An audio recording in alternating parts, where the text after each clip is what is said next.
ഓം നമഃശിവായ. ശിവപുരാണം. ഇന്ന് വിതരൻ, ഉൽപ്പലൻ എന്നീ രണ്ട് ദൈത്യന്മാരെക്കുറിച്ചാണ് പ്രതിപാദിക്കുന്നത്. ദേവീദേവന്മാർക്ക് വലുതായ സങ്കടം, ഉപദ്രവം ചെയ്ത ദൈത്യന്മാരായിരുന്നു വിതരൻ, ഉൽപ്പലൻ എന്നിവർ. ദേവന്മാർ ബ്രഹ്മാവിനോട് സങ്കടം പറഞ്ഞു. ബ്രഹ്മാവ് ദേവന്മാരോട് ഇങ്ങനെ ഉണർത്തിച്ചു: ഭക്തവത്സല നാമ അസൗ സ ശിവ ശങ്കര ശിവ. ശിവാനിയോട് കൂടിയ ഭഗവാൻ പരമേശ്വരനെ സ്മരിക്കുക, ധ്യാനിക്കുക. ഓം ശിവശൈത്യൈക്യരൂപിണ്യൈ നമഃ. ലളിതാ സഹസ്രനാമത്തിലെ 999 മന്ത്രമാണിത്. ഏറ്റവും ശ്രേഷ്ഠമായ മന്ത്രം എന്ന് കരുതപ്പെടുന്നു. അതിൻ്റെ അർത്ഥം ഇതാണ്: പാർവ്വദേവിയോട് ചേരുമ്പോഴാണ് മഹാദേവൻ പരിപൂർണനാകുന്നത്.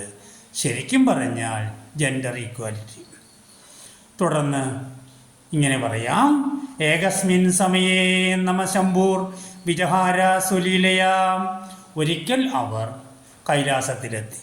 അപ്പോൾ പാർവ്വദേവി സഹിമാരോടൊപ്പം പന്തുകളിയിൽ ഏർപ്പെട്ടിരിക്കുകയായിരുന്നു. ദൈത്യന്മാർ ശിവാനിയുടെ സൗന്ദര്യത്തിൽ ആകൃഷ്ടരായി.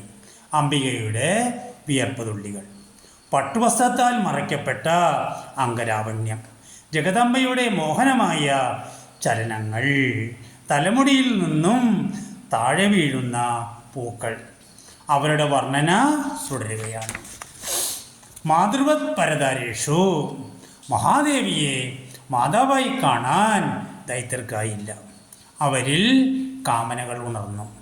ബാഹുബലത്താൽ അഹങ്കരിച്ച ദൈത്യന്മാർ മഹാദേവിയെ, ജഗദംബയെ അപഹരിക്കുവാൻ തീരുമാനിച്ചു. ദേവി അവരുടെ മനോഗതം മനസ്സിലാക്കി. മഹാദേവന്റെ സമ്മതത്തോടെ ദേവി അവരെ വധിക്കുവാൻ തീരുമാനിച്ചു.